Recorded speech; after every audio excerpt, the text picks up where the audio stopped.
apa yang saya dapat selama pelatihan 4 hari. Nah, niat saya di sini ingin mengimbaskan ilmu yang saya dapat kepada Dewan Bapak Ibu guru sekalian.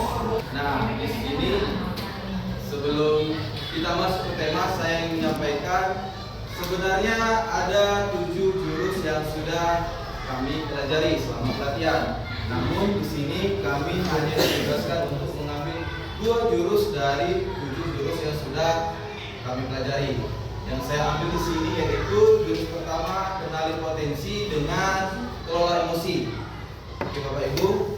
Nah, terima kasih. Nah, di sini saya ingin menyampaikan tentang kenali potensi. Nah, pastinya Bapak Ibu sebelum masuk ke kelas atau awal pembelajaran pastinya pengen tahu karakter atau bagaimana siswa itu tersebut. Nah, sebelum itu pastinya kita juga harus tahu apa potensi yang dimiliki oleh siswa kita. Oke, sebelum mengenal potensi, kita juga harus bertanya, apakah profesi yang kita miliki sudah sesuai atau tidak. Oke, di sini saya akan menjelaskan terkait dengan mengenali profesinya.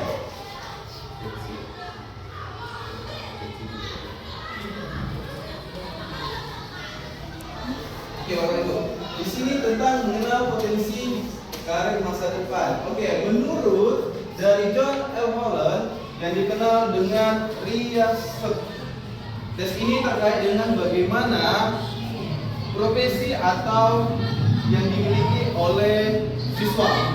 Nah, makanya saya bilang, Bapak Ibu sudah nggak sesuai profesinya atau tentang kemampuannya. Nah, yang pertama di sini tentang realistik atau praktis fisik nyata. Di sini profesi pekerjaan terkait dengan mekanik, tukang listrik, teknisi, polisi atau petani. Di sini individu yang suka bekerja dengan benda, mesin atau terlibat dengan kegiatan fisik. Yang kedua, investigatif terkait dengan profesi ilmuwan, dokter, analis data, terkait dengan bagaimana pemecahan masalah, pemikiran secara analitis dan penelitian. Yang ketiga, artistik. Ini terkait dengan seorang yang lebih suka dengan seniman, musisi, individu yang lebih suka seperti mendengarkan seni. Oke Bapak Ibu, kita lanjutkan. Nah, yang keempat tentang sosial, yaitu individu yang suka berinteraksi. Pasti Bapak Ibu seorang contohnya guru, perawat, sekolah atau kerja sosial. Kemudian kelima, enterprising, profesi yang cocok terkait dengan pengusaha, manajer yang menyukai kegiatan yang berhubungan dengan kepemimpinan. Oke, dan yang terakhir tentang konvensional. Sudah sesuai nggak profesi Bapak Ibu dengan karakter ini? Ada contohnya. Sebenarnya dalam hati saya pengennya lebih ke fisik atau ibaratnya pengen jadi polisi. Namun yang muncul dari pekerjaan saya sebagai guru sosial, makanya saya buat diri saya. Nah, makanya Bapak Ibu harus mengenali profesi sesuai dengan Bapak Ibu karakternya. Makanya saya bilang sebelum kita mengenali profesi, Bapak Ibu sudah mengenali apa karakter yang dimiliki oleh Bapak Ibu kalian. Oke.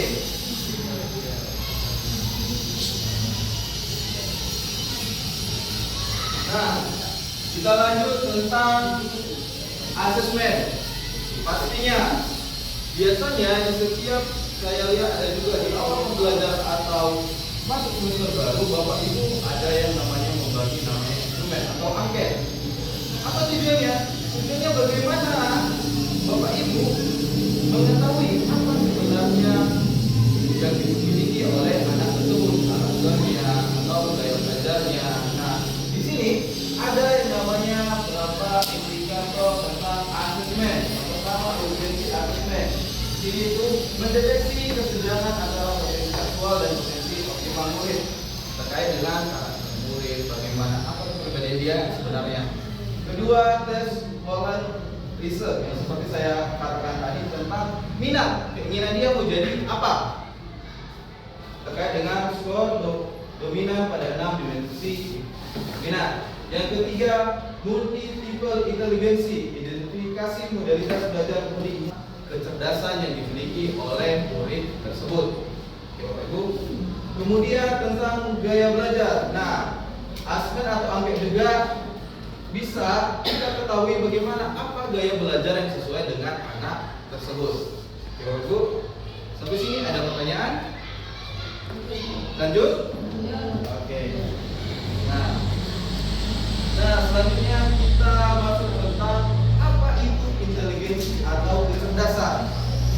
Nah,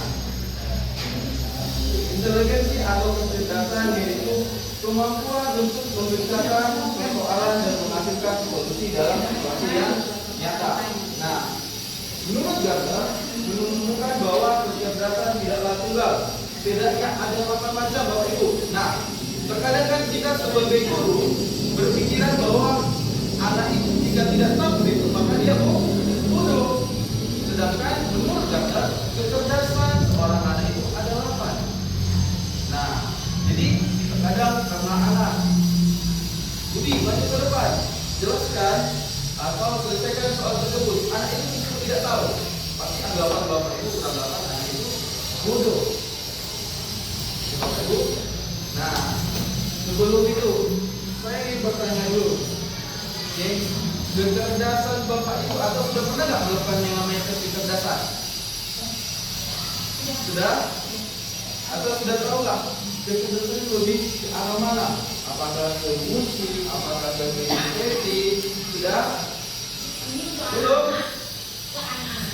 Oh, sebelum ke anak-anak, Bapak Ibu sudah paham belum kecerdasannya? Sudah, bagian dulu. Nah, sebelum itu kita akan melakukan yang namanya tes kecerdasan. Oke, nah saya akan kirim linknya. Silakan Bapak Ibu tuliskan kecerdasan apa yang dimiliki oleh Bapak Ibu sekalian.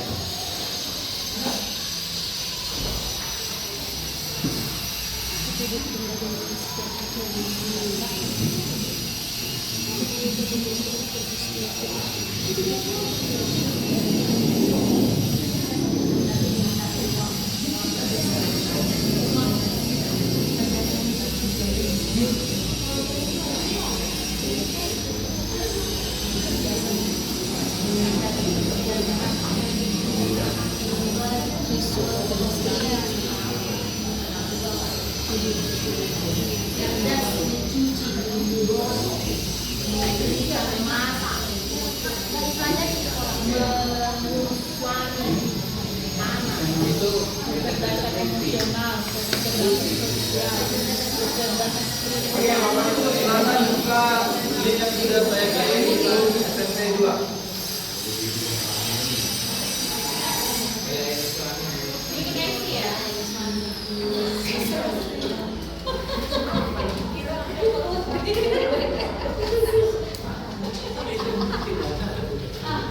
Yang bosok ke sini. Makanya Anda sekarang berada dalam antrian. Orang bersunat dulu. Sampai sana. Bukan ini, Suloi, telinga itu adalah pakai Bapak tidak boleh. Ya, Rahman. Kecerdasan apa yang kami mencuci? Gak cuma ditunggu, lama kali. Saya pilih kopi. Link yang sudah saya kirim, nah itu berupa angket, silakan dijawab. Linknya di grup SMP masih menunggu di rumah. Aku masih menunggu saya juga dia kayak oh kelihatan paketnya. Ini teh makan sedih baca saya ini pasti kawan kemampuan berdasarkan minat. Oke, saya jelaskan ya Bapak Ibu. Tadi kan saya bilang terkait tentang sebelum kita mengetahui kecerdasan anak, kita harus mengetahui dulu kecerdasan kita. Identiknya kemana? Ada yang lebih ke musik, silakan tuliskan. Iya, iya. Tapi nggak mau bisa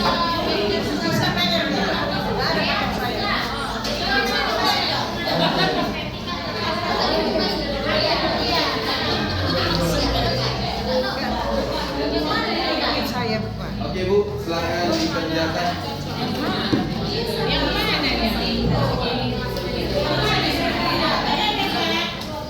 Ini lanjutannya gimana ini? Saya mau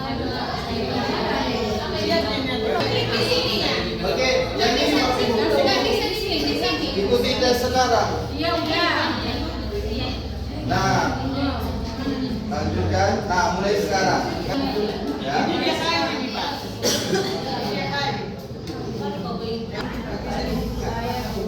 Oke, sudah. Oke. Tolong satu orang menyampaikan apa hasil yang sudah. Sudah? Sudah, Bu? Belum. Oke, silakan.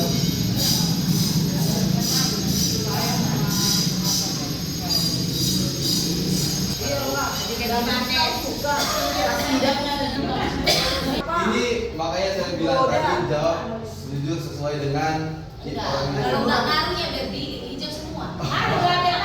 Biar sebenarnya ini biar tahu sebenarnya orang ibu lebih condong kecerdasan mana.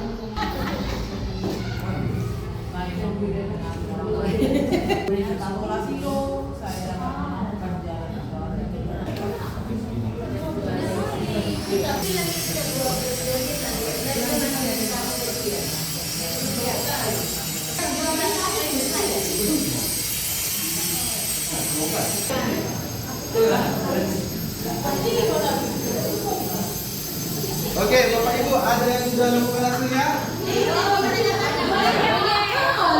Oke, kita dengarkan dulu dari Bapak Ibu.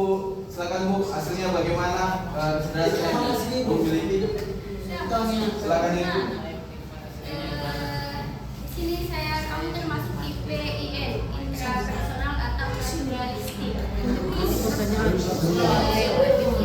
Personalnya 100% dan naturalnya 100%.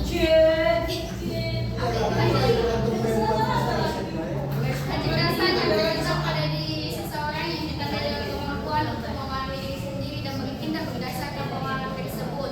Kemampuan untuk mengenali, membedakan antara makhluk hidup, tumbuhan, hewan serta kepekaan memahami alam. Oke, sudah Bu? Oke, makasih Bu. Oke, nah itu salah satu Bu hasil dari yang sudah Bapak Ibu nanti isi. Apa yang lebih condong orang Bapak Ibu kecerdasannya yang dimiliki. Nah, begitu juga nanti untuk siswa, siapa tahu untuk mengetahui. Oke, terima kasih Bu. Kita lanjutkan. Nah, ini yang saya bilang tadi, kecerdasan yang dibilang oleh teori kecerdasan multiple intelligence theory menurut Howard Gardner. Tadi ada yang 8. Yang pertama, cerdas visual spasial, yaitu lebih detik dengan membaca dan menulis. Kemudian cerdas verbal linguistik, mudah mengingat informasi tertulis dan lisan. Oke. Kemudian ketiga, tentang cerdas intrapersonal, berkomunikasi secara verbal dengan baik, terampil dalam komunikasi non verbal, melihat situasi dari perspektif yang berbeda. Selanjutnya, cerdas intrapersonal. Tadi Ibu tadi dapatnya apa tadi? Cerdas apa? Nah, di sini cerdas intrapersonal, menganalisis kekuatan dan kelemahan sendiri dengan baik. Nah, selanjutnya, cerdas kinestetik. Ini yang lebih suka, cocok ini sama guru-guru olahraga ya. Lebih suka praktek, ya kan? Terampil dalam olahraga, menikmati membuat sesuatu dengan tangannya. Oke, kita lanjutkan. Cerdas naturalis, tertarik pada mata pelajaran seperti biologi, botani, dan kategorikan dan membuat informasi dengan mudah. Kemudian cerdas logis atau matematis. Ini guru matematika, cerdas secara matematik. Kemudian cerdas musikal, ibu-ibu seni budaya. Nah, oke, kita lanjutkan. Nah, kita masuk ke sini dulu. Menurut Bapak Ibu, gambar apa ini? Coba perhatikan ke depan. Gambar apa ini? Gajah.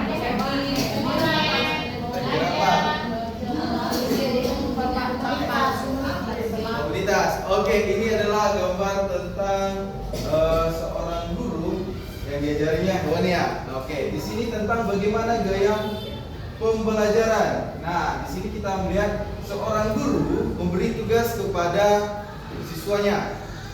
Bagaimana caranya, atau silakan kalian harus bisa memanjat pohon itu. Nah, di sini menurut Bapak Ibu, bisa nggak seorang penguin seekor penguin memanjat pohon? Bisa atau tidak? Tidak. Pasti bodet yang bisa. Atau seekor anjing atau gajah memanjat pohon bisa? Bisa? Manjat Pak, tapi ngambil buahnya pakai jalan. Oke. Begitulah sekarang gaya pembelajaran yang dilakukan oleh guru atau beberapa guru yang lebih memaksakan atau lebih suka ceramah tanpa mengetahui apa gaya belajar yang lebih cocok terhadap siswa. Nah, di sini kita masuk lagi tentang gaya belajar yang terdiferensiasi dengan gaya belajar yang sudah sebelumnya. Oke. Nah, saya ingin tanya dulu sebelum kita masuk ke sini. Bapak Ibu sudah tahu nggak gaya belajar yang dimiliki oleh Bapak Ibu sekalian? Ada yang tahu? Ada yang tahu gaya belajar yang dimiliki? Ada 3 gaya belajar yang dimiliki. Lebih ke video, lebih ke kinestetik dan visual. Ada yang tahu? Yang biasa dibawa oleh Bapak Ibu? Tidak ada yang tahu? Oke. Nah, saya akan mengirim link juga yang diisi biar Bapak Ibu tahu gaya belajar yang lebih condong Bapak gitu apa sih? Oke.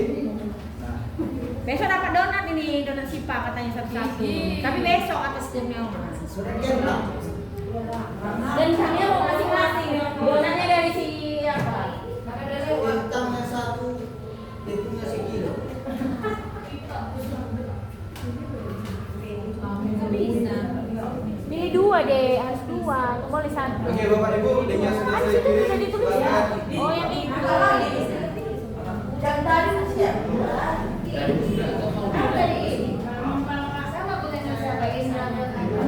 Apa?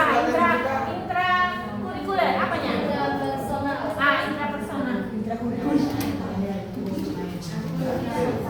Oke. Sudah? Sudah buka? Silakan diisi. Mana? Yang sudah saya kirim link ya, tentang gaya belajar. Ada link kedua. Belum masuk. Belum masuk. Mau di situ apanya? Mana pikir? Oh, yang tadi itu aja ya, kepilihan. Les gaya belajar ya Pak Pur. Les gaya belajar. Di bawah hasil apa kita itu ada Bapak Ibu. Les gaya belajar. Itu soalnya sedikit Ibu. Di bawah hasil personal tadi ada tuh gaya belajar. Ada yang dapat dua. Oh iya ya. Mulai itu apanya itu?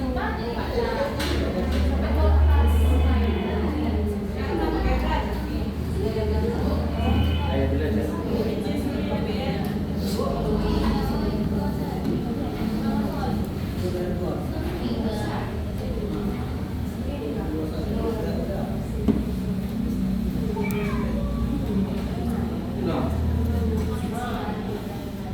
Oke, sudah Bapak Ibu. Nah, nanti di situ Bapak Ibu tahu gaya belajar yang Bapak Ibu miliki. Nah, di sini nanti kita masuk.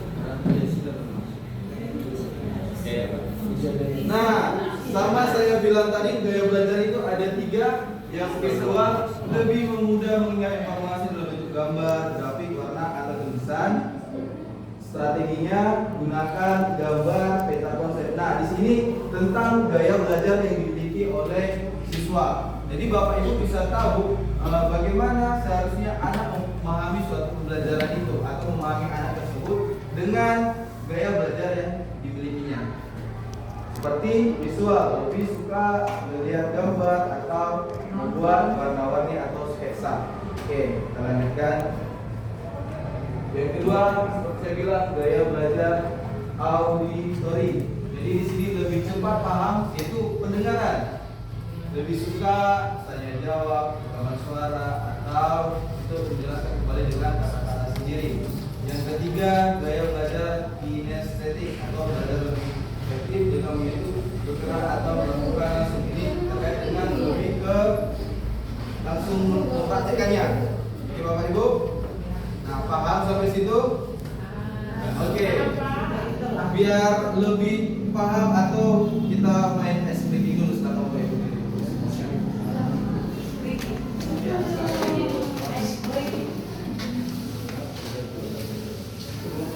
Ya, Bapak Ibu, silakan. Semuanya. Oke.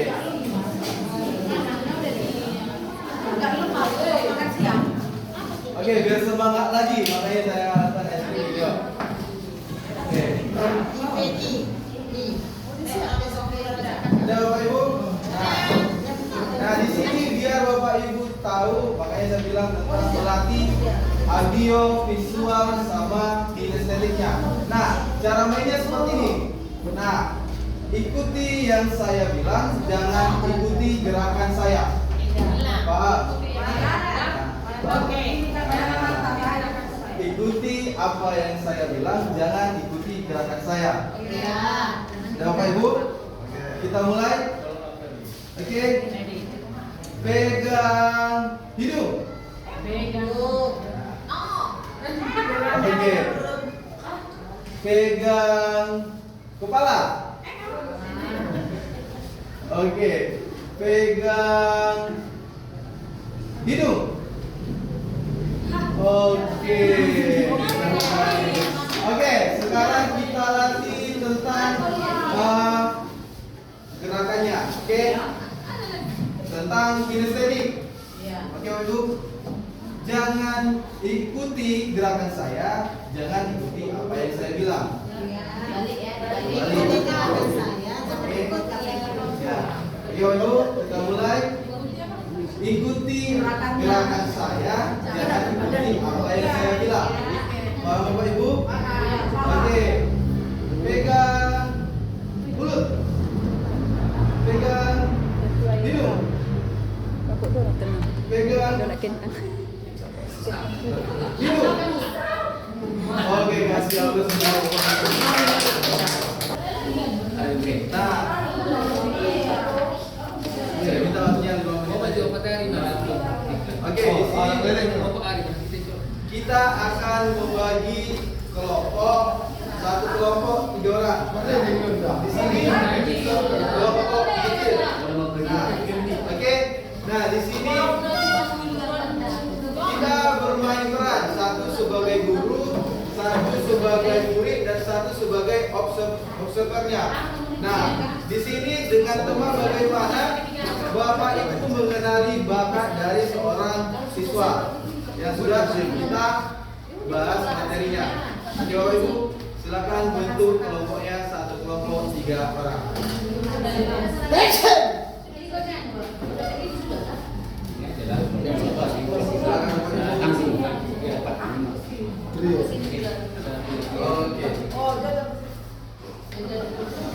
Silakan dibentuk.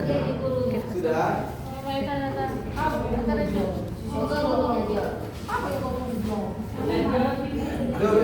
Nah, yang saya sampaikan tadi, satu sebagai gurunya, satu sebagai siswanya, satu sebagai observer. Nah, observer ini nanti menuliskan bagaimana sebenarnya bisa nggak seorang guru itu menggali apa sebenarnya bakat dan keinginan dari siswa. Nah, ini isi.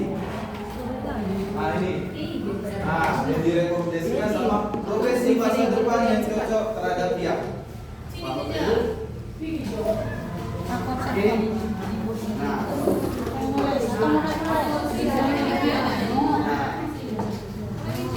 Itu kan tadi berdasarkan hasil yang tadi ya, kalau saya Iya. bilang ya kan? Iya.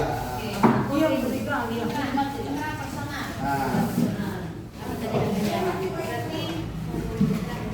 Sini lagi dong. Terus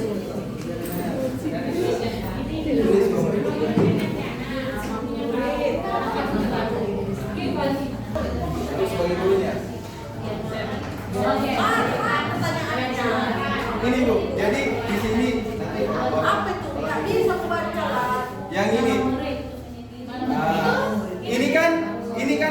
tadi kecerdasan majemuknya. Nah, di sini orang bapak ibu berperan, makanya saya bilang apa yang cocok tentang ekstrakurikuler atau bakat yang dimiliki si anak dipertanyakan. Makanya satu sebagai guru, satu sebagai murid.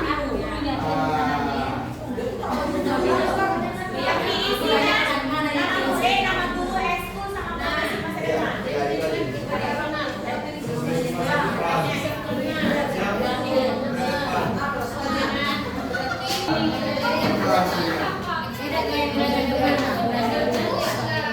Ekstra itu, ekstra. Dua gaya bebas. Ada gaya bebas di sini, pilihannya gaya bebas. Kayaknya di dua, itunya gak usah. Ada siswa gaya bebas. Gini, ibu bapak, ini lebih condong ke mana deh? Lebih ke Yang mana ya?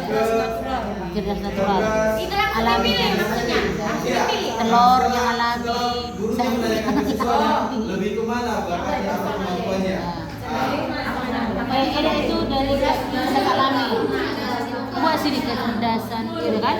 Cerdas natural.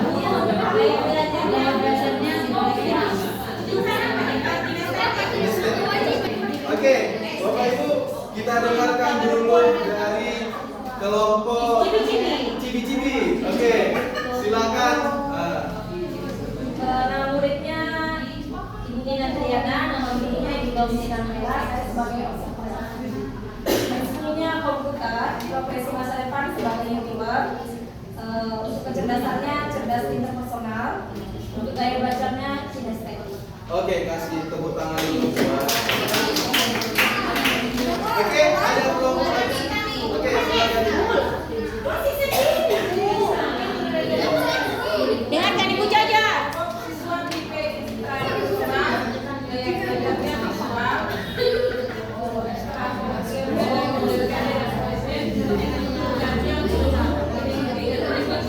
Oke, terima kasih kasih Allah. Oke. Ada lagi? Ada lagi bacakan. Ada lagi? Silakan. Cepat kalian jadinya. Sama Ibu Hana, muridnya Melia.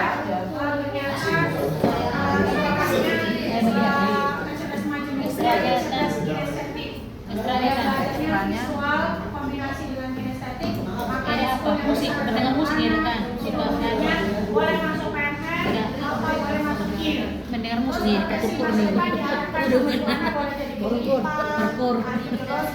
Atau farmasi, insinyur pertanian, Nah, ini guru yang dapat guru. Oke, banyak. Jadi yang mau tanya PNS nggak bisa, nggak bisa. Oke, ada lagi Pak Ibu? Oke. Satu lagi ya. Iya, bacakan. Nama muridnya Cynthia,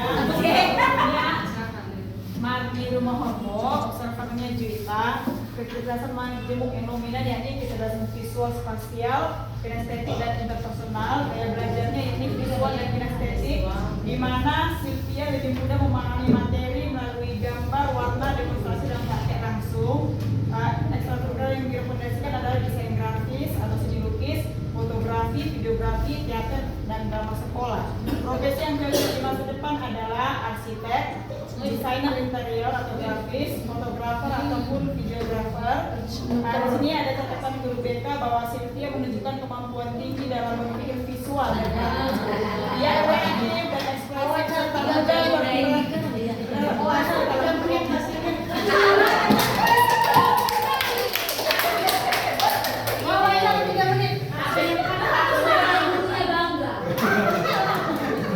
Sebagai pengamat pun bangga. Oke, begitulah nanti cara kita sebagai guru, bagaimana kita juga harus memahami potensi yang dimiliki oleh seorang anak dengan berbagai cara. Berarti ini Bapak Ibu. interpersonal. Oke, sekian dari topik satu atau jurus yang saya sampaikan. Kita tepuk tangan dulu, Bapak Ibu sudah menguasai yang jurus.